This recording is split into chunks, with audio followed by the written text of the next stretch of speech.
Welcome back to the Form First podcast. You are joined by your hosts, Sam and Ben. And before we get into this episode, guys, we hope everyone had a fantastic Christmas and New Year's. We have been absent from the podcast for probably a month now, but for good reasons. There's been a lot happening. I've actually welcomed a new member to my family, Paxton. So welcome, Paxton. He was born on the 17th of December, and everyone is doing really well. He's fit into the family perfectly. Cute little man. Yeah. Little Sammy. A little bodybuilder in the making, actually. Yeah. Already on the creatine. Already on the creatine. We've signed him up to the gym, so there's another member. It's perfect. It's pushing the 100-kilo bench. That's it. So we want to, because we haven't been on the podcast for a month now, we just want to do like a little bit of a recap what has been going on in the second half of the year, what we might have missed and how our Christmas, New Year was. So is there anything that you want to fill us in, mate? Yeah, I took a fortnight off from all forms of business and headed out to country Victoria, where my partner's father's side lives. They're all farmers, crop farmers, sheep farmers, dairy farmers. So I put my hand up to help out with harvest and help out with the sheep. So I got out there on the tractors and spilt a bit of grain, cost them a bit of money, tackled some sheep. So it was a really interesting experience, really humbling to see like that side of life, and really puts like more of a reputation for me on farmers and how they live, and how lucky they have to be with weather and all these different things. So that was really, really cool. And just came back and had a really chilled Christmas. Popped over to Melbourne really quick actually before we came back. Car got broken into. Presents got stolen. That was nice. Really good recommendation from the hotel staff about that car park. And then came back, had a really chilled Christmas and New Year's. It's definitely the earliest I've been in bed for New Year's. Gave December a fair crack. I put on a bit of kegs, but that's fine. I sort of knew that was going to happen and prepared for that beforehand. Had a bit of alcohol, and now I've sort of reset into the new year, embraced all of that, back into my routine, and going for a dry January as well, which is going really well. Great. Yeah. And, for those listening that had a big December, that might be a good option for you guys to have a dry January. Yeah, definitely. Yeah, you'll feel a bit more energy as well, I think. Definitely. Yeah, so it went well. How about you, mate? Nice, mate. Yeah, well, obviously Paxton came along, so he's been taking up a lot of our time. Along with that, we welcomed Phil to the team. Sammy Shreds, a new coach. So shout out to Phil if you're watching this. He's absolutely crushing it. He is a legend. He's doing really well. Doing very well. But yeah, mate, I took 2.5 weeks off from in-person training, which I think is coming up to probably the longest stint that I've had off from training clients. So it was it's like good and bad, like you have that time off, and it was fantastic to spend it with the family. But there were definitely times where I was itching, being like, I really want to get back on the gym floor. But you're never going to get this time back, having a newborn, especially because this is our last child that we're having. So it was special to spend that time with Paxton and my wife, and also our daughter, who's 3 years old. So she, I came back to work almost more exhausted after running after her. So the best big sister. Yeah, so that was really good. We did manage to get out of the house on Christmas Day and went to Mount Barker to my wife's sister's house, and that was really nice. Saw all the family. They got to meet Paxton, and then New Year's we were in bed by 10. So I think that's probably better than last year. I think that but then we're also up at 12:30. So bloody hell. So it is what it is. But I think like I've had many New Years in the past where I've absolutely sent it, and you're up into the early hours, and you and I both. You hung over the next day, and literally the first day of the new year, you're starting it at your absolute lowest point. May as well be December 32nd. So like, and I get it. Some people want to leave 2025 in the past, but also you want to start the new year fresh. Like it's a fresh start. So. Yeah, most people get to a point in their life where they're not welcoming in the new year with a fat headache. Yeah. Yeah, on a downer. So, that was me. That was my first year this year. So, it's good. It's great. So, on that topic of New Year's, obviously goal setting is incredibly important, and it's something that I have already done. I was sort of doing it as I went through December, and then really like finalized some things as we got to the end of the month. So I split it up into personal, business being Sammy Shreds, and then also business being Form First, which we worked together with those goals as well. But something really important is to focus on SMART goals. Now, when I say SMART goals, I'm not talking about intelligent goals. I'm talking about S.M.A.R.T goals, right? So to break that down for you guys, that is specific, measurable, achievable, relevant, and time-bound goals. Yeah. So Ben, like, do you have any examples that maybe you can give us for a SMART goal that you're working towards this year? Yeah, absolutely. My partner and I like to get away to the sun every now and then. We did last year. We went to Bali, looking at different options for this year, and we've set that as a long goal. So let's say for July, I've set a long goal to get myself into decent nick because I'll have my shirt off, let's say for an example. And I've sort of broken that down into smaller steps or smaller goals month by month or every 2 months or whatever, just to hit a certain goal, whether that's to be consistent with my running. So at least 6Ks per week by the end of January. And then let's say by the end of February, that'll be at least 10Ks per week by the end of February, and different things like that with my nutrition, with my steps and different things like that. So having a bigger goal for me and then making that achievable and sustainable by breaking it down into smaller steps, which will then lead me to my ultimate goal by the time I get to June, July, whenever we decide to go away. So that's just one example. I've done that for a bunch of different goals for business as well. That's just a personal one.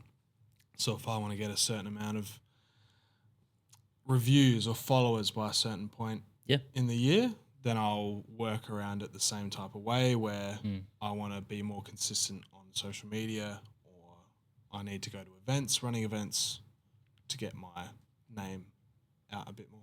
Yeah, for sure. And it's super important to go into depth with these goals because, like you say, you go into Bali at the end of the year and you want to be in good nick, but in your mind you've got a vision and a goal weight on what that actually looks like, right? Because if we just say to ourselves, "Oh, I want to look good by a certain date," it's not enough. We need to say like, "I want to be this weight and I want to look this certain way by this date." Get into the nitty gritties of what that actually is, because then you can reverse engineer that in terms of like, if you need to lose, 10 kilos in 20 weeks, well, you need to lose 500 grams per week to achieve that goal. Reverse engineer it, right? And you need to be able to measure it too, and this comes back to weight's a good one. your scale weight, tracking your food, tracking your training, all those biofeedback markers. They need to be measured so that we're keeping on track. Absolutely. And we have to make them achievable, so not overdoing it, which we'll get into eventually for the New Year's resolutioners. Definitely. So making things achievable and not out of your scope, because setting goals that in the back of your mind are a bit of a reach, you don't get there and, you miss maybe that 2-month marker or whatever it might be, and that will put you out of whack, or puts most people out of whack for their end goal as well. Yeah, massive one on that, the achievable side of things. Like if you're wanting to, if you do need to lose, a significant amount of weight, like 20 kilos, and you've only got 8 weeks to do it, then it's probably not going to be achievable. Like you need to either move the goalposts a little bit further away, or set your expectations elsewhere. Just be like, right, well, I can't lose 20 kilos in that 8 weeks, but maybe you can achieve 4 to 8 kilos loss in that 8 weeks. And and it's just about being patient and just really giving it a think, really reflecting on what your year might look like to help you set certain goals if you might be going away or you have intense work commitments or anything that might get in the way. Just maybe try and foresee some hurdles that you might come across, expect that it's not going to go as perfect as just saying it, because it's always easier said than done. Yeah, I mean, I don't know about you. I got struck with like a couple of pretty bad sicknesses in 2025. Yeah. Like, nothing like extreme, but just like the flu, and then I had colds and all sorts. So you need to sort of, if your goal is to achieve, certain weight loss in certain time frame, it's almost better just to add that little bit of a buffer on top, add a couple more weeks just in case. Yeah, 100%. And even getting sick would knock you off path with business things, with family things. It just kicks it around a bit for you. And relevant, also known as realistic, as part of the SMART goals, relatively self-explanatory, just keeping it within an achievable boundary, and not overdoing it just to sort of demotivate yourself down the line, which then leads us into time-bound. Time-bound goals like what I was talking about before, where you've got a long-term goal that has a specific amount of time. So like you were saying with weight, if you want to lose 8 kilos in 16 weeks, whatever it might be, and then giving yourself those shorter time-bound goals just to keep you on track, just to keep that goal in the back of your mind so you keep working towards it. I think everyone's got these goals in the back of their mind, and I think it's really important to put pen to paper or write them down in a note section on your phone and just revisit them. And if you have written down some goals and they aren't very specific and you haven't gone into depth, then go through those goals using the SMART process, and you will break it down even more and it will become so much more digestible and achievable. Absolutely. I think, something else I've actually seen people do, and something I'm considering doing, is they'll have as their screensaver on their phone, they would have screenshotted maybe some long-term goals. You're obviously going to have a lot of different things there, but they've at least screenshotted a portion of their goal setting from their notes in their phone or whatever it might be, and they've put it on the front of their screen. Now, it doesn't have to be all of your goals. It just has to be a portion of it. Just so that you see it, it reminds you, and then you're like, oh yeah, I'm going to check out my goals, see how I'm tracking, that type of thing. So I'm considering doing that. It's currently me and my 2 nieces, so hopefully they don't get mad at me if I change it. But that's another idea, to just keep reminding yourself of it. Well, out of sight, out of mind, right? We have, precisely. Everyone has great intentions on January 1st, but they fizzle out towards the end of January and so on into 2026. So if you have that as a reminder daily basis, and it can be on your phone, it could be on your fridge, if you journal, it could be, writing down these goals regularly, just in a space where you can easily access them is super important. Yeah, and eventually, you're checking them that much that you'll just start to build that habit, and know what your goals are. And your goals will change. They will change. You'll have you discover something new. It's 365 days. So don't be afraid to change your goals and make them more achievable. If you feel like maybe one goal is a bit unachievable, let's bring it back a bit. There's no shame in that, because you'll feel good once you tick that one off. You're like, all right, I got there. Let's now go to the goal that I just had that I had to change. Yeah, and there's nothing better than ticking a goal off or like scrubbing it out. Like I love that on a to-do list. So it's crossing out something that you had to do is one of the most satisfying things you can do. Yeah, break it down to daily. Tick shit off daily, because then you'll start ticking things off weekly, monthly, so on and so forth. On the topic of New Year's resolution and goals, hopefully there is a bunch of people watching this podcast that might be just starting their fitness journey or getting back into it. And it is a time of the year where the gyms do get busier. You know, we've definitely been getting more inquiries for the gym and Sammy Shreds, and there's a lot of people around. And same goes in commercial gyms. You will see on social media, there's a lot of memes that pop up, people doing funky exercises. They don't really know what they're doing in the gym on January 1st. But we just want to talk about that and welcome these people in with open arms. People love to film them and make fun of them, but that was us one day. Everyone starts somewhere. Everyone starts with not much of an idea, and not everyone can go out the gate and get a coach. No. We recommend that you do, but not everyone might be in that financial position to get a coach, and they have to go in and just work it out themselves. And they might just be going off of information that they found online. Might not be correct. At least they're getting in and getting the body moving.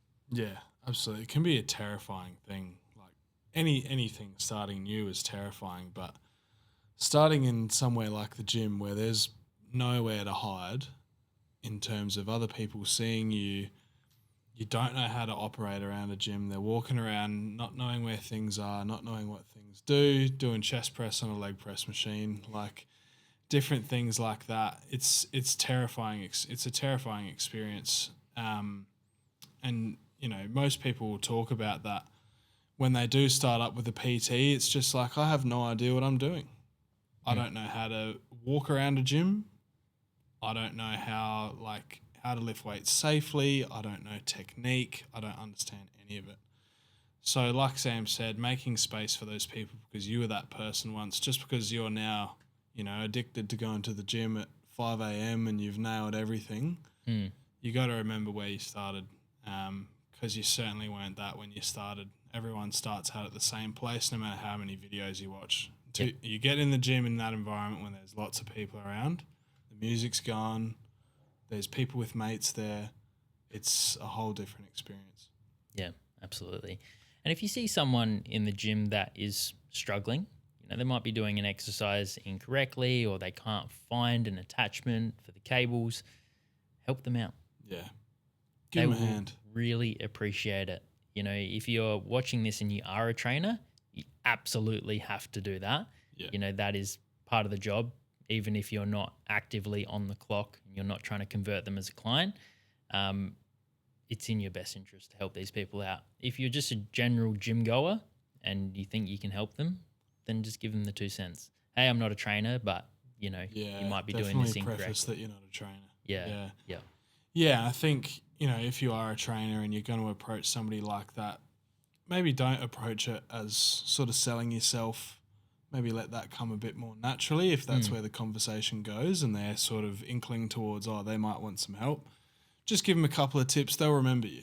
Yeah. 100% they'll remember you. Like you've had people come back to you after 7 years or something like that. You know what I mean? Like you've introduced yourself, maybe given them a tip when you were the manager at a gym. Yep.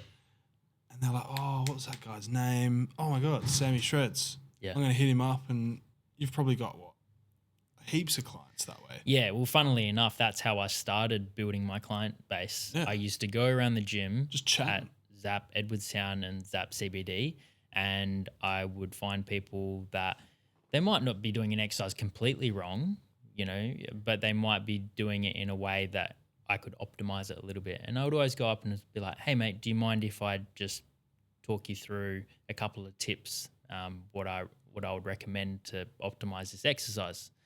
99% of the people, yep, absolutely. Please. 1% of people, no, I'm all good. That's fine. Give them some pointers, and then only after, that's when I would give them my business card and say, hey, look, I am actually a trainer here. If you need any assistance in the future, feel free to reach out. And if you are a gym newbie or you're getting back into your training, here's a few things that we see people get wrong in the first 4 to 8 weeks of their training. Number 1, going too hard too soon. Too much volume, going to the gym 8 days a week, just going hell for leather straight out the gate, not recovering properly either. That's to do with rest, whatever it might be, stretching, massage, or food. Yep. The food is a big one. The food's a really tough one to get if you're just starting out as a newbie or you're just coming back after December. Food's a really, really tough one. So they're probably, they're pretty important, those couple of points there, to getting started out. Now, when you're getting started out in the gym, for example, I've been going to the gym for a while. I took some weeks off in December. I've come back and I haven't gone straight to where I was before in terms of working weight, especially with the leg session that I'm about to do today, where, normally I'll go to the gym 5 days a week. This week I'm doing 4, a little bit of a lower capacity in terms of weight and volume and stuff like that, giving myself more time to recover and really trying to focus on my nutrition and things like that. So you don't have to start out by going 5 days a week with 5 working sets and just trying to smash out PBs in week 1 and 2. Yep. That'll just tire you out. You'll be so sore forcing yourself into the gym, and it just won't be enjoyable. Now, the gym isn't always enjoyable for everyone, but you have to make it palatable. You have to look forward to some things in the gym. Yep, absolutely. Something that I do when I'm on consults with clients, and they might be extremely motivated and they might have maybe never trained before, or they're getting back into training and they go, yeah, no, I can train 6-7 days a week from nothing. And I go, okay, well, how many days per week can you train on a shitty week? And they go, oh, well, probably, the kids and, work, if it's hectic, probably 3. I'm like, okay, we'll start with 3. Yeah. Because if we start with 6 to 7, school holidays, school goes back, you get back into work full time. Can you still do 6 to 7? Probably not. And then what's the point of doing 6 to 7 sessions in January only just to go back to being like, well, I can't sustain 6 to 7 in February and the rest of the months of the year, so therefore I'm going to do nothing. Yeah. You're better off doing the 3 days a week, every week, for the entire of 2026. That's going to yield way better results than going 110% in January only and 0% for the rest of the months. Yeah. And it's just about making it sustainable to start out with, because you really disappoint yourself and it really knocks you off your guard, and you're not expecting it. Like you're so motivated and you're ready, and you go into like your first 2 sessions, you either don't know what you're doing, or you're sore or you don't do legs, or whatever it might be. And that first week, the amount of people that will, bow out in the first 2 weeks would be insane. Yeah. Because this is exactly why they would bow out. There's almost no other reason, unless they got sick or something like that really early in the year. But yeah, just going hell for leather straight out the gate probably isn't very sustainable or achievable for most people. So yeah, giving yourself room to move rather than taking away days in the gym, because that just sort of hurts the ego a bit. Yep. Like, I can't do it. I'm lazy. I'm, making excuses. I'm only going to the gym 5 days a week now. Like, that should be the maximum. Yeah, 100%. The absolute maximum. Well, you've got other stuff to worry about, your nutrition, work, uni, you've got other commitments, Social life. Yeah, social life, friends, family, kids, all that sort of stuff. Like, you need to prioritize. So, yeah, I think it comes back to that minimum effective dose. Yeah. And if you start with 3 days a week and you do that consistently for 2 weeks, then you sort of earn the right to be able to go up a little bit higher. Yeah. Then maybe go to 4. Do that for another 2 weeks. All right, I'm still maintaining this. Great.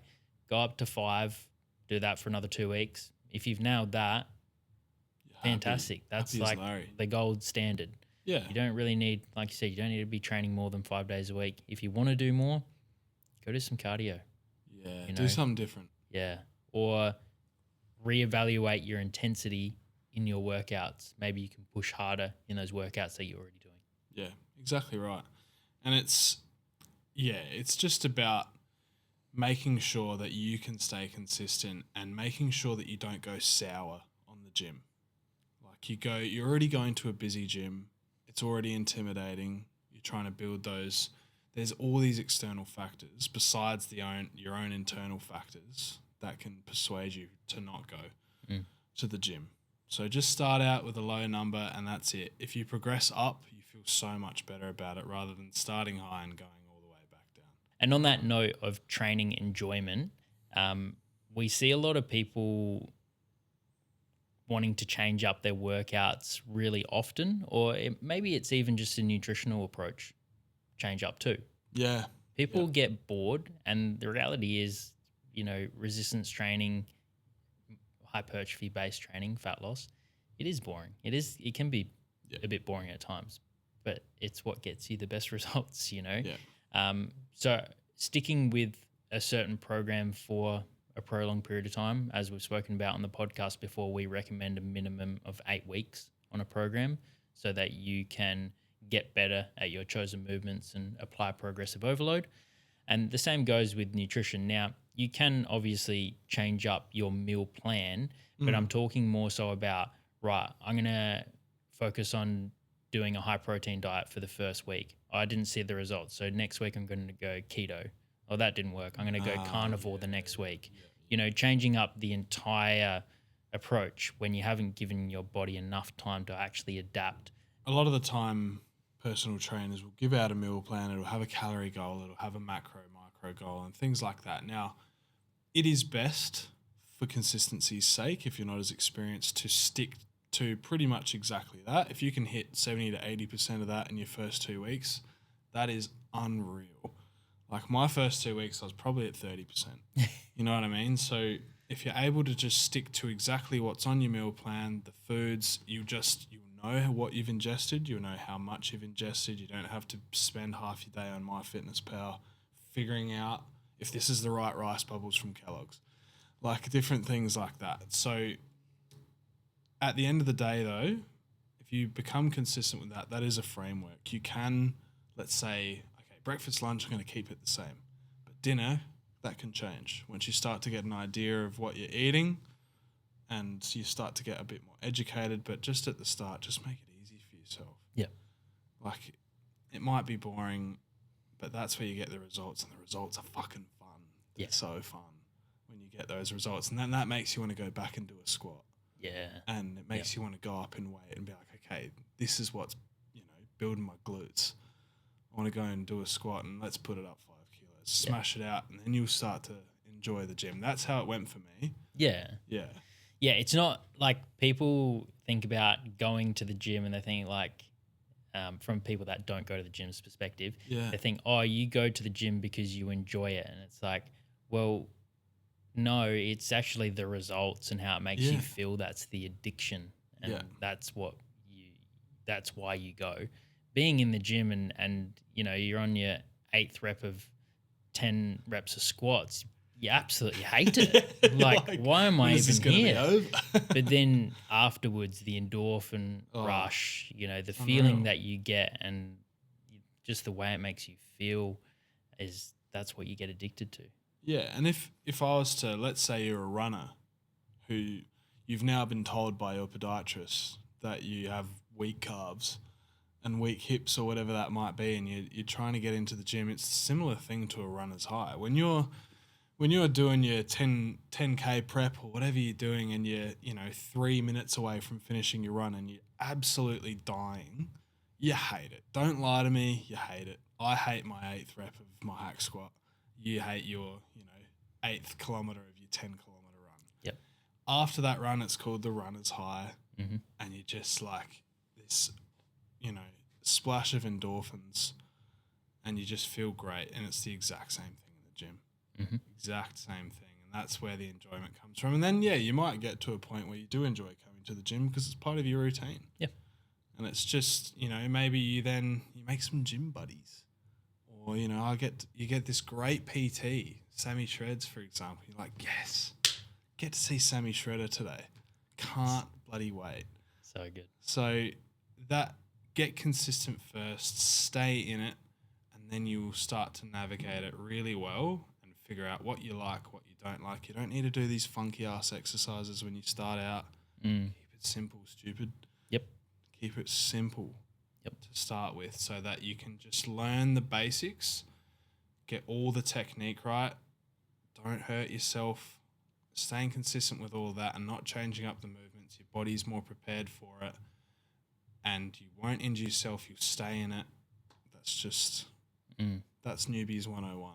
And just to finish off, after talking about recovery and different things like that, it is getting into the gym, staying consistent, seeing results and hitting those goals. It is a long process. Sure, you can shortcut it. To me, shortcuts in this realm will only make the end goals go longer, because you'll shortcut it. Let's say you cut down to 1,000 calories or whatever it might be just to drop off that little bit of weight. I tried that before December, and my mindset into December was a little bit worrying, where I was like, okay, I've been really good. I've dropped super low. I'm going to smash some food. That will just set you back. And that can go for any type of shortcut that you're thinking of. It just doesn't work. It's a long process. So you have to be patient and you have to find ways to enjoy it. You have to find ways to keep it sustainable. And that can be from any facet, whether it's you find a great PT that you like, or you find a mate that has a similar goal set. You make a friend in the gym, different things like that. Get to know somebody who is like-minded, I think, is a really important one as well. But just embrace the journey, embrace the process. It's not going to happen overnight. You'll start to see some results within a month. Yep. Maybe even shorter. But they're not going to be the results that you want as your end goal, and that's okay. You just know that what you're doing is working and that it's just going to take a little bit of time and you'll figure that out. So Ben, 2026, what do we have installed for the year for Form First? The year of Form First. I think, let's keep it relevant to the podcast to start with. We're at episode 16 now. 16 today, yep. Yeah, our aim is to get to a minimum of 50 episodes for the year. Yep. To keep spreading the good word, keep helping out all you newbies and all you experienced oldies that are in the gym. For sure. And on that note, just as we're recording this, I'm currently in the process of uploading all of these videos to YouTube so that you guys can see our beautiful faces on there as well. Had a couple of requests. Yes. Yeah. So if you not a fan of Spotify and you want to watch it on YouTube, go for it now. Go for it. Yeah.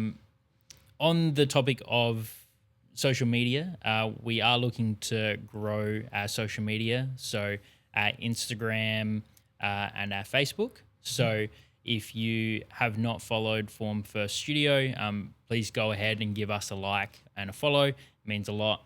We're also looking to grow our Google reviews as well. So we're currently at half a century, so the 50. We're going to hit that century. We're going to hit the 100. That's a big goal for us. So again, if you haven't given us a Google review, please do 5-star review. If you would like to say some kind words, go for it.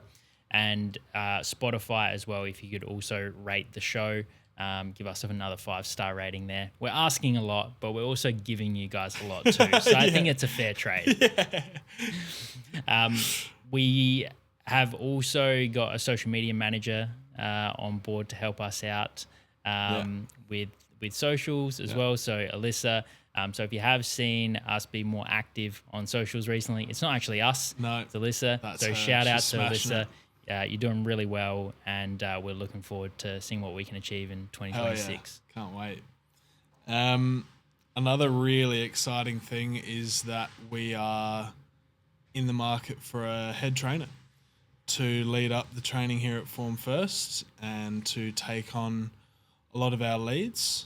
We're looking for someone that's multifaceted, motivated internally and shows, helps with motivation externally as well, and who just really loves what they do. And we're really keen to see, who comes on board for that job and that role, and will just help us grow and expand and help bring in the new people to the gym. Yeah. in a really smooth process. Yeah, if you are a trainer listening to this, you obviously have to have your Cert 3 and Cert 4 in fitness, CPR, first aid, relative insurance. Ideally, your nutrition qualifications. It's not essential, but you will definitely jump the queue if you have those qualifications there as well. Just flick us a DM on socials if you feel like you might fit the criteria. We are already in the process of running some interviews, but we're happy to have a chat with someone if they fit the mold. Absolutely. Get on board. Come see what it's all about. Finally, mate. Oh, this is something that This is good. is like, I think you should always put a goal in there that scares you a little bit, and this one scared the hell out of me when I wrote it down. I don't know about you, but when I saw when you sent me the final copy of the goals and stuff, I saw that. I was like, oh my God, that's huge. Yeah, so we want to scout for location 2, form first, and Pumped. yeah, I mean, we have some ideas in mind where we want it to be. That we find that there is a bit of a gap in the market in the western suburbs closer to the beach. But we want to hear your feedback too, guys. So please comment down below whether you're listening to this on YouTube or on Spotify. Where should location 2 be? Yeah, send us a DM. Yeah. Send us, whatever you can, however you can get to us, let us know where we should be. Yeah. We love Theberton. Like, it's so good. It's such a good location for everyone around Adelaide to get to, but we feel there's a cooling. Yeah, I think from day one we always wanted to be closer to the beach. Ideally we'd be shorefront. But yeah, we've always wanted to be further out west, and we've had a nosy.